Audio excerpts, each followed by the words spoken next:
سوالات کرنے ہیں کیونکہ آپ اسلامک بینکنگ میں میزان بینک میں آپ نے بھی 1 سال گزارا ہے اور وہاں آپ کا آنا جانا تھا، آپ نے اس پر تحقیقات کی ہیں. تو اسلامک بینکنگ پر سب سے پہلا اشکال جو میں نے دیکھا ہے عموماً لوگوں میں کہ اسلامک بینک کہاں سے پروفٹ کما رہا ہے. اس کے اندر جو ہے امپلائرز ہیں اور جو گارڈ وغیرہ کام کرتے ہیں اور جو اس کے بلز وغیرہ ہیں بجلی کے گیس کے آگے پیچھے بہت سے اخراجات ہوتے ہیں، یہ کہاں سے پورے ہوتے ہیں. یہ ایک تو یہ پہلا سوال ہو گیا. اگر یہ سود نہیں لے رہا تو یہ کہاں سے پورا کر رہا ہے. دوسرا سوال یہ ہے کہ اسلامک بینک جب کسی کو گاڑی دیتا ہے قسطوں پر اور وہ قسطیں جب وہ ان کا کلائنٹ جو ہے قسطیں جب ادا نہیں کر پاتا یا اس پہ لیٹ ہوتا ہے تو اس پر وہ پینلٹی لگاتے ہیں. تو یہ پینلٹی کی شریعت میں اجازت کیسے بن گئی ہے؟ ایک تو یہ اشکال ہو گیا. اور تیسرا میرا یہ سوال یہ ہے کہ اسلامک بینک کن کن صورتوں کیا صورتیں ان کی ہیں جن پر وہ قرضے دیتے ہیں اپنے کلائنٹس کو. ان تینوں سوالات کی آپ وضاحت کر دیجئے تاکہ جو ہے عوام کے سامنے یہ بات آ جائے اور ہمارے سامنے بھی یہ ساری بات آ جائے اور یہ سارے اشکالات ہمارے ذہنوں سے دور ہو جائیں. اسلامک بینکنگ سے متعلق آپ نے 3 سوال کیے ہیں. پہلا سوال یہ کیا کہ اسلامک بینک اگر پروفٹ نہیں لیتا تو پھر یہ اتنے لوگوں کے تنخواہیں کہاں سے نکال رہا ہے، اگر سود نہیں لیتا تو یہ تنخواہیں کہاں سے نکال رہا ہے. سوال کا جواب یہ ہے کہ یہ بات ہی غلط ہے کہ اسلامک بینک پروفٹ نہیں لیتا. پروفٹ وہ کماتا ہے ٹھیک ٹھاک. ہاں یہ کہ بھئی یہ سود لیے بغیر اتنے لوگوں کی تنخواہ کہاں سے ملتی ہے، تو یہ تو ہر فیکٹری پر اشکال ہوگا کہ یہ فیکٹری اپنے ملازمین کو کہاں سے تنخواہ دے رہی ہے جبکہ یہ فیکٹری سود بھی نہیں دے رہی. تو بھائی حلال راستہ بھی تو ہے نا کمانے کا. تو بینک جو معاملات کرتا ہے 6 قسم کے عقود ہیں. ان عقود کی تفصیل میں نہیں جاؤں گا، پھر جواب بہت لمبا ہو جائے گا. مضاربت، مشارکت، بیع سلم ہے اور بیع مرابحہ ہے، اجارہ ہے اور شرکت متناقصہ ہے. یہ 6 عقود ہیں بینکوں میں جو بینک کرتے ہیں. تو ان کے ذریعے وہ پروفٹ کماتے ہیں اور یہ حلال عقود ہیں. تو وہ پروفٹ کما کے وہ جنہوں نے بھی بینک میں اکاؤنٹ کھولے ہوئے ہیں ان کو ایک خاص پرسنٹیج کے حساب سے وہ اس میں تقسیم کرتے ہیں. تو اس میں پروفٹ میں یہ بات پہلے شامل ہوتی ہے کہ ملازمین کی تنخواہیں نکالی جائیں گی اور گیس بجلی کا بل اور یہ ساری چیزیں. یہ جب بھی کوئی فیکٹری اپنا پروفٹ دیکھتی ہے تو اس میں تو ملازمین کی تنخواہیں یہ سب نکال کے پروفٹ دیکھا جاتا ہے نا. آپ کسی کو مضاربت پہ اگر پیسے دیتے ہیں تو اس میں مضارب کا کھانا پینا بھی آتا ہے. اس میں مضارب کو اگر جناب پنکھا چلانا ہے دکان میں تو وہ سارے گیس بجلی کا بل نکال کے جو پروفٹ بچتا ہے وہ اصل پروفٹ ہوتا ہے. تو یہ اعتراض غلط ہے کہ یعنی بلکہ یہ اعتراض کی کوئی بنیادی نہیں بنتی. بینک تو پروفٹ کے لیے بنا ہے، وہ تو پروفٹ کماتا ہے. دوسرا سوال جو آپ نے یہ کیا تھا کہ میزان بینک یا بینک اسلامی، پہلے تو میں ایک بات اپنے بارے میں بتا دوں کہ میرا ان بینکوں میں کوئی اکاؤنٹ نہیں ہے. بلکہ میں جب میزان بینک یا بینک اسلامی میں اکاؤنٹ کھولنے کے لیے گیا تو میری داڑھی اور پگڑی دیکھ کر انہیں مجھے بھگا دیا تھا. تو اس لیے میں جو ان کی حمایت کر رہا ہوں اس میں میرا ذاتی مفاد ذرہ برابر بھی نہیں ہے، بلکہ میرا تو دل چاہتا ہے ان کی مخالفت میں بیان دوں، ٹھیک ہے نا، کیونکہ انہوں نے میرا اکاؤنٹ نہیں کھولا. میں نے اکاؤنٹ کسی ضرورت سے کھلوایا تو بینک الحبیب میں کھلوایا میں نے، جو سودی بینک ہے، مجبوراً اس میں کرنٹ اکاؤنٹ کھلوایا میں نے. تو لوگ مجھ سے کہتے بھی ہیں کہ آپ اسلامی بینک کی حمایت کرتے ہیں اور آپ نے سودی بینک میں کیوں کھلوایا؟ تو میں کہتا ہوں اس لیے کھلوایا، مجھے انہوں نے بھگا دیا اور میرا اکاؤنٹ نہیں کھولا انہوں نے. تو وجہ میں نے جب ان سے پوچھی تو وہ کہتے ہیں بہت محتاط ہیں، یہ جو آپ کا گیٹ اپ ہے یہ طالبان جیسا ہے اور آپ کے بال ہیں اور یوں ہیں ویسے. حالانکہ میں نے کہا بھائی میرے بارے میں انکوائری کروا لو، آپ ایجنسیوں سے پوچھ لو یا میرا ریکارڈ نکال کے دیکھ لو. میرا کبھی بھی الحمدللہ ملک کے خلاف ایکٹیویٹیز میں کبھی بھی میرا کسی سے کوئی تعلق نہیں رہا ہے. لیکن واللہ عالم ان کی مجبوریاں ہیں، وہ کہتے ہیں جی ہماری وہ اصل میں باتیں کچھ اور کرتے ہیں، حقیقت اللہ ہی جانتا ہے حقیقت کچھ اور ہوگی. تو میں اس لیے کہہ رہا ہوں کہ میں جو ان کا دفاع کر رہا ہوں تو میرا اس میں ذاتی کوئی مفاد نہیں ہے. تو یہ جو آپ کا دوسرا سوال ہے نا، لیکن ظاہر ہے ہم بات تو وہ کریں گے نا جو ہمیں حق لگتی ہو. میزان بینک یا بینک اسلامی کی یہ خاصیت کہ اس نے ہمارا اکاؤنٹ نہیں کھولا، اس پہ ہم احتجاج بھی کریں اور اس پہ ہم ان کے خلاف کیس بھی کریں، یہ تو ایک الگ چیز ہے. لیکن اب اس کی وجہ سے ان کے معاملات کو ناجائز کہنا شروع کر دیں، یہ پھر زیادتی ہو جائے گی.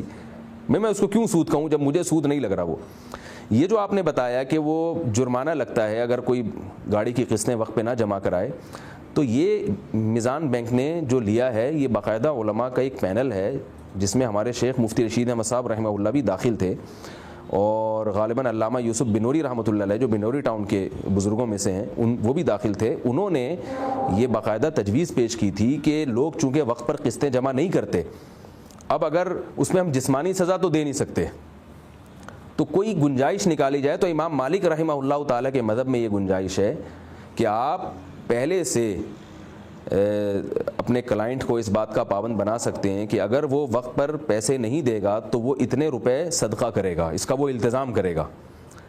تو میزان بینک میں یہ جو طریقہ کار ہے کہ وہ جرمانہ لگاتا ہے، تو یہ امام مالک کے مذہب سے لیا گیا ہے. البتہ اس میں ایک تبدیلی یہ کی گئی ہے کہ اگر بینک اس کے ذمہ لگا دے کہ آپ نے جرمانہ خود بخود جو ہے نا، یعنی آپ کسی فقیر کو اتنے پیسے صدقہ کریں گے، تو ظاہر ہے کوئی بھی نہیں کرے گا. تو بینک نے یہ پہلے سے ایگریمنٹ لیا ہے آپ سے کہ آپ وہ صدقہ میرے ذریعے سے کروائیں گے، یعنی آپ مجھے پیسے دیں گے اور میں وہ چیریٹی کروں گا. اور ہم نے باقاعدہ یہ میزان بینک میں تحقیق کی ہے. تحقیق کے بعد ہمیں پتہ چلا کہ کروڑوں روپے چیریٹی ہوتے ہیں جرمانے کی مد میں، وہ بینک خود نہیں رکھتا. تو اس کو ہم سود تو وہ رقم ہے جو میں آپ سے اگر آپ کو قرضہ دیتا ہوں تو آپ سے میں معاہدہ کروں کہ وہ میں شامل کروں، میں استعمال کروں گا. وہ اگر میں آپ کو اس کا پابند بناتا ہوں کہ اتنے پیسے آپ صدقہ کریں گے، چاہے میرے ذریعے سے کریں یا خود کریں، تو اس کو سود نہیں کہیں گے. زیادہ اس کو ہم فقہ حنفی کی روشنی میں شرط فاسد کہیں گے. یعنی فقہ حنفی میں یہ ایسی شرط ہے جو فاسد ہے، اور فاسد شرط کی وجہ سے معاملہ ناجائز نہیں ہوتا بلکہ وہ شرط کالعدم کہلاتی ہے. تو زیادہ میزان بینک پر اگر کوئی اس معاملے میں اعتراض کیا جا سکتا ہے تو وہ اعتراض یہ کیا جا سکتا ہے کہ میزان بینک جو پلینٹی لگاتا ہے، اس پلینٹی کی وجہ سے کلائنٹ پر یہ لازم نہیں ہوتا کہ وہ پلینٹی باقاعدہ جمع کرائے اور وہ چیریٹی کرے. اور یہ بھی فقہ حنفی کی روشنی میں سود پھر بھی نہیں کہہ سکتے ہم اس کو، اور اس کی وجہ سے بینک سے معاملے کو ناجائز پھر بھی نہیں کہہ سکتے.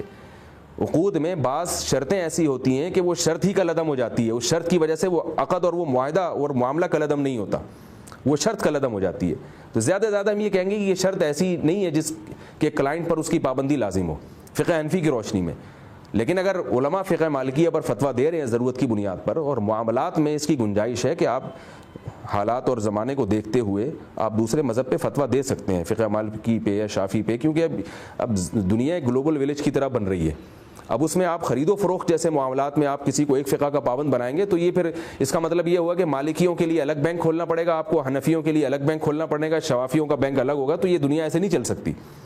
تو اس زمانے میں اگر امام حنیفہ بھی ہوتے ہیں، امام شافعی بھی ہوتے، تو وہ کہتے بھائی جس میں اجتماعی مفاد نظر آ رہا ہے قوم کا تو اس مذہب پہ فتویٰ دے دو. یہ معاملات میں اس کی گنجائش ہے. نکاح اور طلاق کے حکام کی میں بات نہیں کر رہا، عبادات کی بات نہیں کر رہا، لیکن معاملات جس میں سب کا ایک دوسرے سے ایک بڑے پیمانے پر واسطہ پڑتا ہے، اس میں تو ہمارے بزرگوں نے اس بات کی باقاعدہ تصریح کی ہے کہ کسی بھی مذہب میں اگر کوئی گنجائش، یعنی چاروں مذاہب میں سے، چاروں جو مسلمانوں کے برحق مذاہب ہیں، حنفی، مالکی، شافعی اور حنبلی، ان میں اگر کسی بھی مذہب میں گنجائش ملتی ہو تو عوام کو دینی چاہیے گنجائش، تاکہ بزنس آگے چلے، کاروبار آگے چلے اور خالص سود سے لوگ بچیں.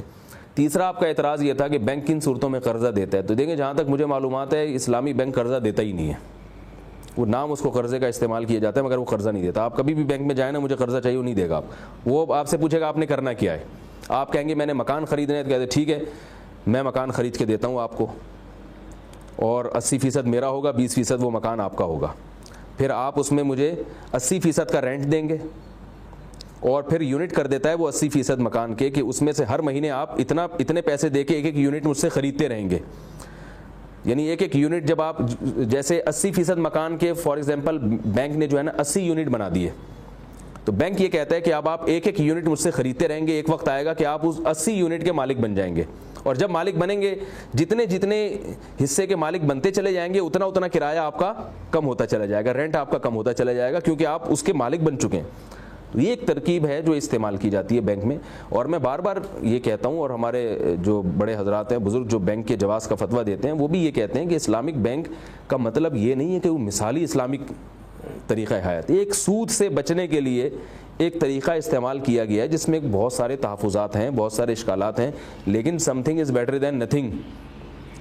یہ جو مقولہ ہے نا کہ کچھ نہ ہونے سے کچھ ہونا بہتر ہے، یہ مثالی نظام نہیں ہے. جو اسلام کا اصل مضاربت اور مشارکت ہے، یہ وہ نہیں ہے، گنجائش ہے. لہذا اگر کوئی اجتناب کرنا چاہتا ہے تو بہتر یہی ہے کہ وہ اجتناب کرے اس سے. لیکن بہت سے لوگوں کو مجبوری ہے ان کی، بینکنگ کے ذریعے معاملات تو آج کل ایک یعنی ہمارے معاشرے کا حصہ بن چکا ہے. اس سے بہتر نہیں ہے کہ ایسا معاملہ اختیار کیا جائے جس میں کم از کم خالص سود سے تو انسان بچ رہا ہو.